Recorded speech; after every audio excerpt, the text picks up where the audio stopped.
Live in Studio B with your day-to-day BYU Sports play-by-play. I'm Spencer Linton alongside Jarom Jordan. Joining us now over Zoom is the play-by-play specialist for the University of Houston Cougars. His name is Kevin Eschenfelder, making his return to BYUSN. Kevin, welcome to the show. Thank you very much. North Carolina A&T, another set of Aggies that you guys need to know about there. How about that one? So many agricultural places from the 1900s that have phased that out or not. Yeah, there's numerous Aggies, which is fun. Kevin, we're obviously stoked out of our minds about BYU and Houston and UCF and Cincinnati being invited to the new Big 12. We think for the next 2 years it's going to be 14 teams with Texas and Oklahoma still in. Well, that's a question we got to ask you. When's Houston coming into the league, man? We've been hearing it sooner. You got to buy out in the ACC. What's AAC? What's the situation currently? I would love to give you a definitive answer. I talked with Chris Pesman when you guys called me yesterday. I just wanted to kind of get the latest on what's going on. And there's really nothing they can say yet with all of the lawyers involved and everything else. But I think they are hoping, nothing official, that'll happen for the 2023 season, I think is the hope for Cougar fans. That's not anything I've heard from U of H officially, obviously. But, it's going to be up in the air. They're going to see how it plays out. I think, both sides are going to probably try to do what's best for them, for their side, which would be, the universities leaving the American Conference and obviously the American Conference. But as far as knowing about buyouts and how that's going to play out, I guess that's just going to be a wait and see. But I do get the feeling that we will get an answer sooner than later. It's going to be coming in the not too distant future.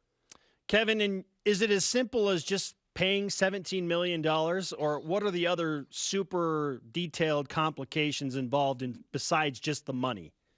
Again, I would love to be able to give you all these. I really don't know. I mean, those are handled at such a high level, and you got to be careful when somebody does tell you. You got to be careful what you say, because is it something that's told to you in confidence? I don't know exactly how it's going to play out. I know that everybody's going to be trying to work out, a situation where they have to pay the least amount of money or make the most amount of money on their way out. And it comes back down to that, doesn't it always, guys, is money. And, the American Conference, they don't want to have to lose their best teams anytime sooner than they're going to. And even though they know it's inevitable. So we'll see how it plays out.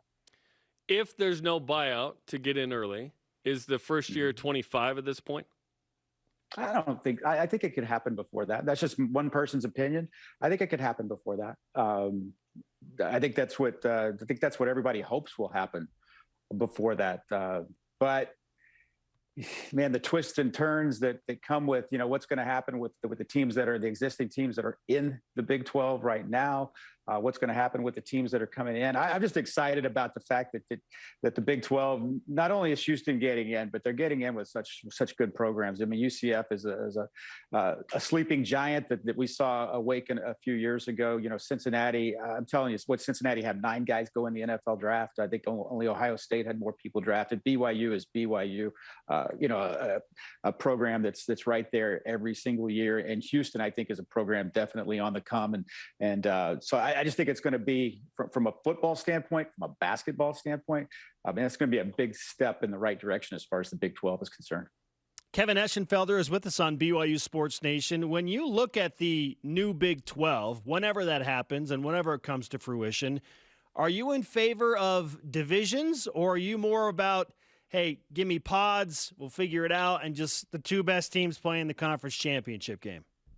I go for that. I will say I like the fact that, they've got to think about, when you think about the pods, you got to think about, obviously, regionalizing this. But now you start looking at adding teams from Orlando and adding a team from Provo, Utah. All of a sudden that region becomes a whole lot bigger. So I don't know how they're going to play that out. I have a feeling they're going to probably have those pods, have those divisions is probably the way that it will play out. But, time will tell. Certainly, you got to think, we think about football, we think about basketball, but, there's the other sports as well that they're going to probably try to do their best to save money on as far as travel is concerned. So we'll see how that goes. The divisions thing is really interesting, because with the NCAA saying we're not going to determine how you determine your championship game matchups. Pac-12 has already said, we're just going to go with the top 2 teams. It's like, well, what's the point of divisions at all? It's just a scheduling construct at this point. And we've been looking forward to, well, what division will BYU be in? What teams are they in? What natural sort of rivalries start up in the Big 12? I don't even know if we'll get that. We don't know. And we're supposed to get in 5 months the Big 12 schedule for next year. Is Houston and it is Cincinnati. There's still a lot to figure out here. That's all the moving parts. And when you start thinking about this from an administration standpoint, an athletic administration standpoint, you start thinking about it. I mean, they got schedules to do. I mean, Kansas is on Houston's schedule the next 2 years as a non-conference football opponent. So, how does that play out? Do you lose a non-conference game if you're Houston because all of a sudden that becomes a conference game in a couple of years? They got a lot of moving parts, and so not only that, if you lose a game, now all of a sudden you're having to add a non-conference game on short notice, and then we saw, if there's anything we learned from COVID is that 5 years, but the schedules are set 5 years down the road. And that's a bunch of hooey because let's face it, we had situations where there were games scheduled and 6 days in advance, and I was thinking, wait, what happened to these schedules are set for half a decade? We can't do that until 2034. So anyway, they kind of blew that argument out of the water. But now it's going to be interesting to see how that all plays out. How are you going to be paying teams to buy them out and not be on your schedule anymore? You're going to have to be adding teams late. So yeah, it's another one of those. And I hate to keep saying we're going to see how it plays out, but I think we're just in such uncharted territories because of the unknown. And I think you can say the same thing for Cincinnati, UCF, BYU, and Houston, all four of those schools. BYU scheduled Coastal Carolina on a Wednesday. I'm hoping they can do it again, but not tell them there until Wednesday. just so they have to drive their truck all the way across the country. Well, Houston had a game canceled against Memphis, and they added Baylor, which don't know. Waco is about 3.5 hours north of Houston, and in Texas terms, that's really close. So we were going to Baylor. I was going, the guys from the radio team, we were all getting in the car, getting ready to go on Friday. And we got a text message. The color guy goes, "Hey, game's been called." I was like, "What? There's no way. They play tomorrow." Yep. Baylor canceled the game. So, I mean, it just goes to show you, they scheduled it in about 5 days, with about 5 days notice. The AD called me on Sunday and said, "Hey, be ready to do a game next week. I'll tell you." He told me where it was going to be, but don't tell anybody. So if you want to start getting ready for Baylor, get ready for Baylor, because I think we're going to play there on Saturday. And then find out on Friday afternoon. We already had the rental car, and boom, game gets wow. Kevin Eschenfelder, the Houston play-by-play man, is on BYU Sports Nation. If you had to pick rivals for Houston in the new Big 12, what teams are those? What teams are natural rivals for Houston? Well, I think the natural rival in the Southwest Conference rivalries that overlap. I know that's been 30 years since there was a Southwest Conference, but it's still fresh on the minds of a lot of people in this part of the country. Excuse me. First Southwest Conference game the Cougars ever played was against Baylor, and as I said, Waco's about 3.5 hours. As far as everybody else is concerned, you Texas Tech and maybe closer to Provo than it is Houston. I mean, it's way out in West Texas, and it's quite a ways away as far as geographical is concerned. But Cougars have had some good runs with Oklahoma State. Hey, I don't see anything natural right now. I will say this, that I was a part doing basketball games on television of Southwest Conference at the end of the Southwest Conference, and also when the Big 12 started. And, the Big 8 did not like a lot of the people that came in from the Southwest Conference. And they called it, and they may not admit to this, but they called it the Big 8 and the 4 we hate that made up the Big 12. And that's true story. But anyway, I mean, it was that mentality. So I think there may be a kinship that you're going to see, even though maybe not geographically, but psychologically, with the fan bases, with the student bodies that BYU, of the 4 teams coming in, because I think there's going to be for at least for the first half decade, maybe there's going to be a us against them, and everybody else is going to be thinking it's us against them. And so, I think there's going to be maybe a little bit of a rivalry that grows and a kinship that grows between BYU, UCF, Cincinnati, and Houston.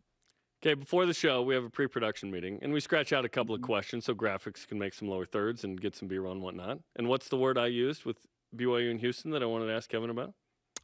Kinship. Absolutely. You just brought it up. Let me tell you why I think there's also a kinship between these two schools. Obviously, Cougars, duh. One Heisman Trophy winner from both teams from back-to-back years, 89 Andre Ware, 90 Ty Detmer. New entrants to the Big 12. Also a Texan. Yeah, Also a Texan. Absolutely. Thank you, San Antonio. And Bring it together, boys. Recent games played. There is a kinship. Did we just become best friends, Kevin? I think so. No, I do see that, and I think there's a mutual respect between the schools. Obviously, that and they have played. What has they played? Is it 3 times in the last 10 years? So 3 or 4 times in the last 10 years. So Provo's a great place to go play. It's a great atmosphere for college athletics, whether it's basketball or football.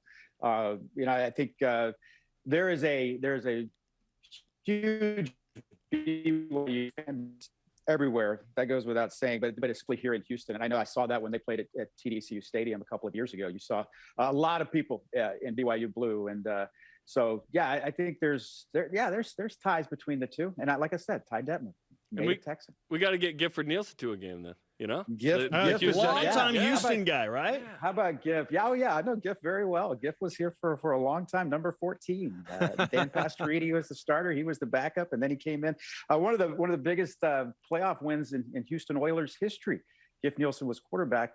Earl Campbell was hurt, and Dan Pastorini was hurt, and they went to San Diego and beat Dan Fouts and the San Diego Chargers with Giff Nielsen at quarterback. Fantastic stuff from Kevin Eschenfelder, the Houston play-by-play man.